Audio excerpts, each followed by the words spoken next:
আমি কিছুদিনৰ পূৰ্বে চাই আছো যে অসমত বসবাস কৰা খাটি খোৱা অতি সহজ সৰল আদিবাসী খিলঞ্জীয়া সকলৰ ওপৰত যিটো অন্যায় অত্যাচাৰ কৰি আহিছে এই কেন্দ্ৰ শাসনাধিষ্ঠ তথা ৰাজ্য শাসনাধিষ্ঠ এই বিজেপি চৰকাৰখনে সদৌ অসম আদিবাসী ছাত্ৰ সন্থা গোলাঘাট জিলা সমিতি আদিবাসী জাতিশক্তি সংঘাতি আৰু স্থানীয় ৰাইজৰ যৌথ উদ্যোগত আজি বোকাখাট চহৰৰ মাজমজিয়াত আজি 2 ঘণ্টীয়া অৱস্থান ধৰ্মঘট কাৰ্যসূচী ৰূপায়ণ কৰা হৈছে আৰু এই ধৰ্মঘট কাৰ্যসূচী ৰূপায়ণ কৰাৰ আমাৰ মূল দাবী হৈছে যে আমি কিছুদিনৰ পূৰ্বে চাই আছো যে অসমত বসবাস কৰা খাটি খোৱা অতি সহজ সৰল আদিবাসী খিলঞ্জীয়া সকলৰ ওপৰত যিটো অন্যায় অত্যাচাৰ কৰি আহিছে এই কেন্দ্ৰ শাসনাধিষ্ঠ তথা ৰাজ্য শাসনাধিষ্ঠ এই বিজেপি চৰকাৰখনে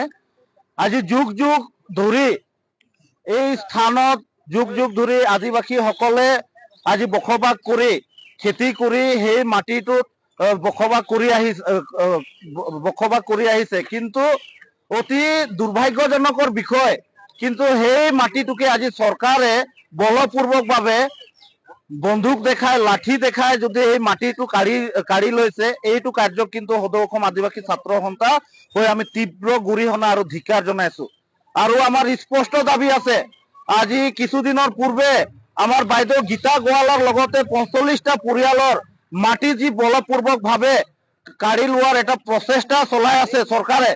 এই কাৰ্য কিন্তু অতি শীঘ্ৰে বন্ধ হ'ব লাগিব আৰু গীতা গোৱালৰ লগতে 45টা পৰিয়ালক মাটিখিনি মুকলাই দিব লাগিব এইটো আমাৰ স্পষ্ট দাবী আৰু দ্বিতীয় নম্বৰ আমাৰ দাবী হৈছে চৰকাৰখনে এই বনিয়া গোষ্ঠীক আমি যেতিয়াৰ পৰা 2016 চনৰ পৰা চাই আছো চৰকাৰখনে অসমত বেলেগ জনগোষ্ঠীৰ মাটি নাচায় আজি অইল ইণ্ডিয়াৰ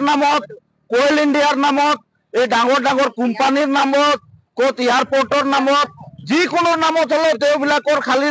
চকু কি আদিবাসী চাহ শ্ৰমিকৰ মাটিতে পৰে নেকি আৰু বেলেগ মাটি নাই নেকি বেলেগ জনগোষ্ঠীৰ মাটি নাই নেকি আজি আমি স্পষ্ট আকাৰে চৰকাৰখনক দাবী জনাইছো অতি শীঘ্ৰে ইয়াত 5 ষ্টাৰ হোটেল বনোৱা এই হায়াত ইকো কোম্পানীক ইয়াত দিব নালাগিব ইয়াত মুঠতে ইহঁতৰ এটা খুঁটা গাড়িব দিয়া নহব এইটো আমি আদিবাসী ছাত্ৰ সন্থা হৈ এইটো স্পষ্ট আমি দাবী জনাইছো আৰু লগে লগে চৰকাৰখনে কেৱল মাত্ৰ ভোটৰ লালসাত এই নিৰ্বাচনৰ পূৰ্বে খালি চেকৰ নিচিনাকৈ ডাঙৰ ডাঙৰ ভূমিৰ পাট্টাৰ নামত খালি কাগজৰ টুকুৰা দিলে নহব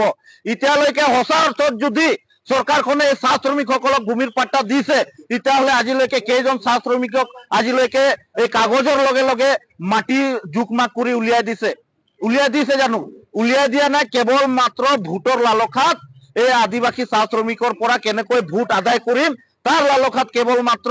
এই ভূমি পাট্টা দিলে নহব সেই আমি আদিবাসী ছাত্ৰ সন্থাই স্পষ্ট দাবী জনাইছো আমাৰ আগৰ পৰা এটা দাবী আছে যে অসমত বসবাস কৰা যিকোনো ফৰেষ্ট লেণ্ডত বসবাস কৰা